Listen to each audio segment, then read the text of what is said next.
everyone, and welcome back to my channel, The Little Dragon Reader. The book I'm reading today is The Boy Who Cried Wolf.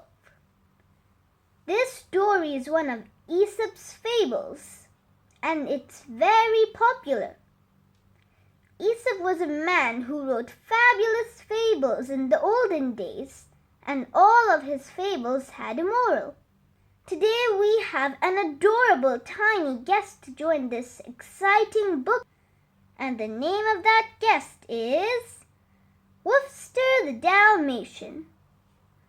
Wolfster the Dalmatian wanted to join this story as it also featured his big cousin, the Bad Wolf. The Boy Who Cried Wolf. This story is about Sam, some sheep, the villagers, and maybe a wolf. Sam lived in a little village in the mountains. Every day he took the sheep from the village up the hill to a grassy meadow. Here we are again. He watched them from morning until evening. La la la la la. This way, Mutton Brain. Then he took them home again.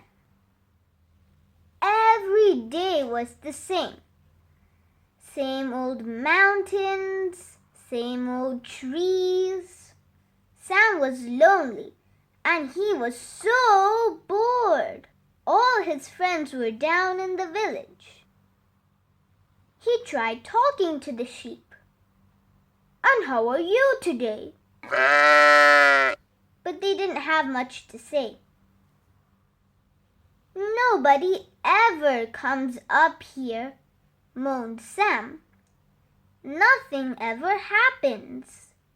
One day he had an idea.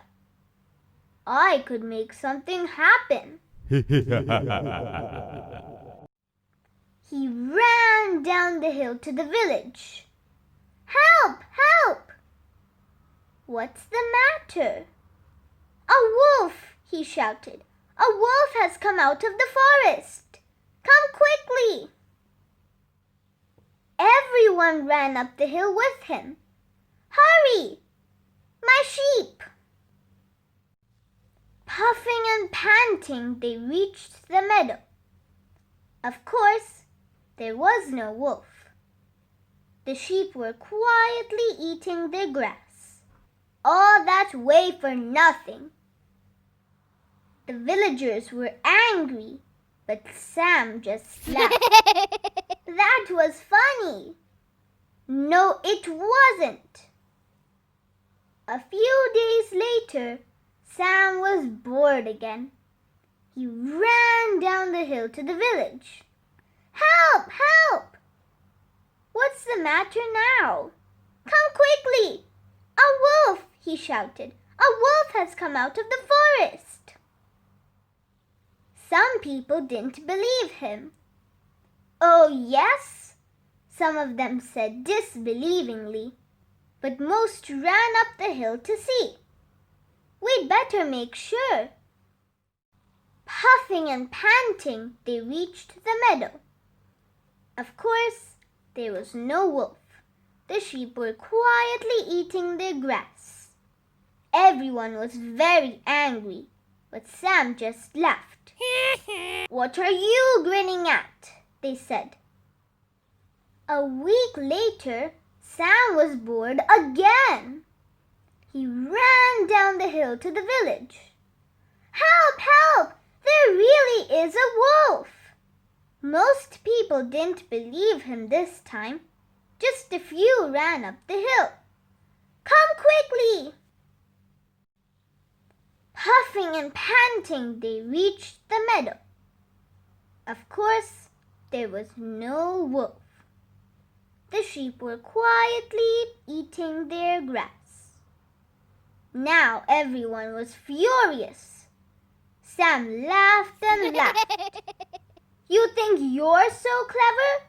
they all screamed at him. A few days later, a wolf did come out of the forest. Sam was terrified. He ran down to the village as fast as he could. "Help! Please help! Wolfster, there's your big cousin." Nobody believed him.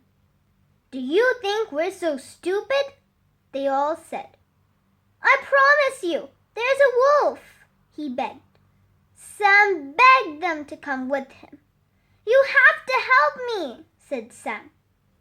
This time, they just laughed at him. In the end, Sam had to go back up the hill all alone. The wolf had killed some of the sheep. The rest had run away. Sam stayed in the meadow until it was dark. Finally, the villagers came to find him. "Our sheep! No!" they cried. "I told you," said Sam. "Why didn't you believe me?" he asked. "You always told lies before," they said. "I'm sorry," said Sam. "I've learned my lesson." "Never again," said Sam. Did you enjoy that story, Wolfster? The moral of this story is fibbers are not believed even when they speak the truth. Wolfster, looks like your big cousin caused big trouble. If you like this video, give it a big thumbs up. And don't forget to subscribe so that you can stay tuned to see more stories from Little Dragon Reader. Goodbye.